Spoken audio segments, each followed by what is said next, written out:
It was a warm Saturday morning in April when the neighborhood of Oak Ridge Lane came alive with the buzz of laughter, folding tables, and colorful yard sale signs. The air smelled like fresh-cut grass and baked goods, and kids darted between driveways chasing bubbles and dreams. It was the kind of day that made the world feel safe, ordinary, predictable. But fate doesn't always knock. Sometimes, it growls. Bruno, the retired canine German shepherd, lay in the shade beside the Leland family's porch. His once jet-black coat had faded around the muzzle and paws, touched by years and memories.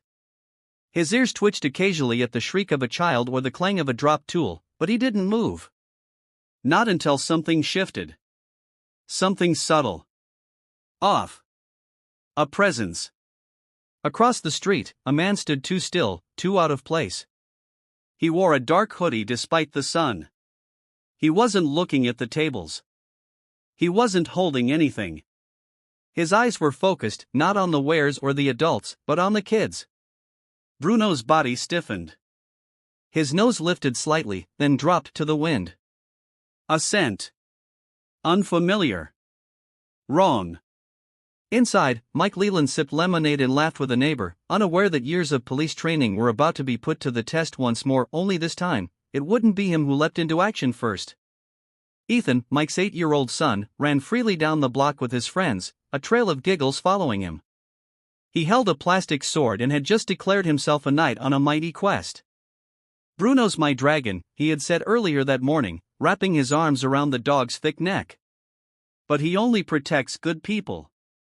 And Bruno had licked his cheek like he understood. But now, there was no laughter in Bruno's chest.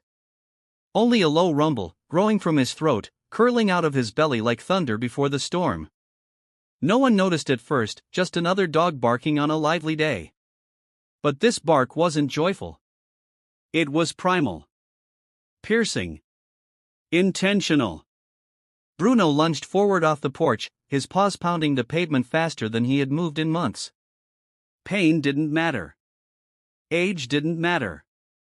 What mattered was Ethan, who now stood at the curb, unaware that danger was less than 30 feet away and closing in. The stranger had picked up his pace, his hand reaching into his hoodie pocket. His steps were calculated, almost too smooth, like someone who'd done this before. His gaze didn't lift as he approached the children. His van sat idling down the road, side door cracked open. Bruno's growl exploded into a full bark, and the sound stopped Mike mid-sentence. He looked up. For a split second, he didn't understand why Bruno was running. Then he saw the man. The van. The angle. The look. Time slowed. "Ethan," he roared, dropping his cup, bolting toward his son, but Bruno was already there. The retired canine hurled himself at the stranger with such force that both bodies crashed into the curb. The man screamed, flailing as Bruno clamped his jaw onto his jacket sleeve and ripped him away from Ethan's reach. The children screamed. Ethan stood frozen, just inches from where the man had tried to grab him. Mike reached the scene seconds later and tackled the stranger to the ground. With practiced skill, he restrained him as neighbors began to run over. The commotion attracted a crowd. Someone called the police. Another pulled Ethan away, who by now was sobbing into his mother's arms. Bruno stood panting, his teeth bared, but his eyes alert. His back legs shook slightly, but he refused to fall. He waited until backup arrived, until the cuffs clicked, and only then did he lie down. Mike dropped to his knees beside him, stroking his fur. "Good boy," he whispered with a voice thick with emotion. "You did it. You saved him." Later that afternoon, as the officers opened the van for inspection, the neighborhood held its breath. Inside were ropes, zip ties, a bottle of chloroform, a rag, and a roll of duct tape. The man, it turned out, had been released on parole 3 months earlier for a child abduction charge. His ankle monitor had been removed a week prior due to a supposed glitch. Bruno hadn't just barked at a stranger. He had sensed something no human saw, an evil cloaked in normalcy. That day, a retired canine did what no one else could. And in doing so, he reminded the world that some heroes never retire. They just wait for the moment their courage is needed most. The news of Bruno's heroic act spread faster than anyone expected. By nightfall, the Leland's quiet neighborhood had turned into a spotlight of attention. Reporters camped outside with cameras flashing, police officers dropped by with handshakes and awe, and parents brought their children over just to meet the hero dog. Ethan, still shaken but safe, clung to Bruno like a security blanket. He refused to sleep in his room that night, choosing instead to curl up beside his best friend in the living room, whispering, "You saved me, boy, you really saved me."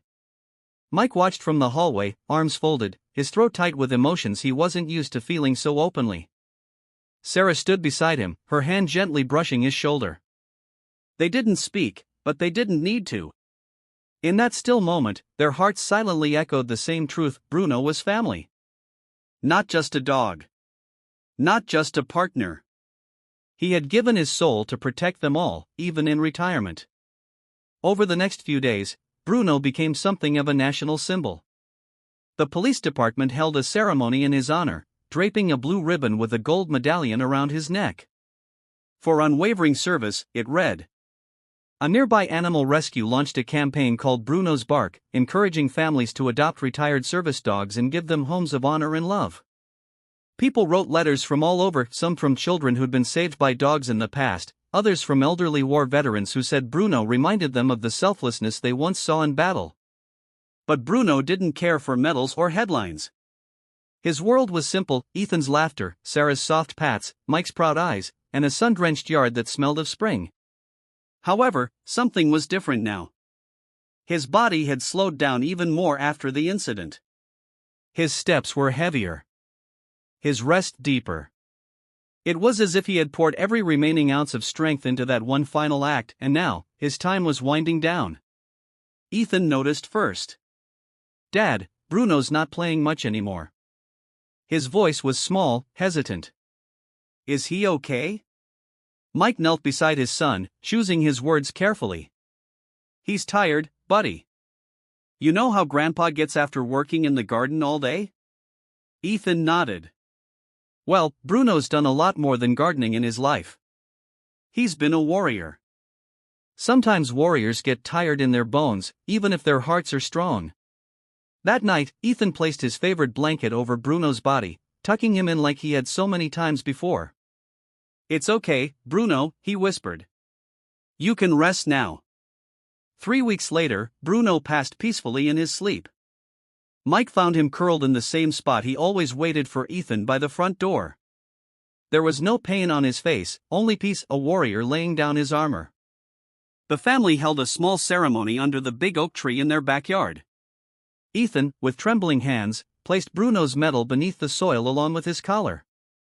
Sarah cried silently, and Mike, a man who had faced criminals, fire, and fury, let his tears fall freely. They installed a bronze plaque beneath the tree that read, "Bruno, loyal to the end. Forever our hero."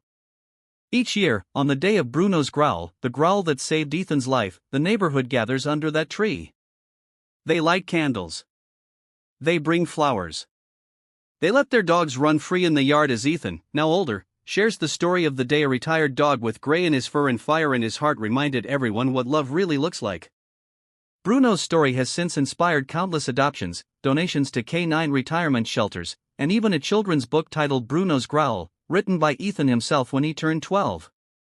That growl, the one that changed everything, still echoes in hearts around the world.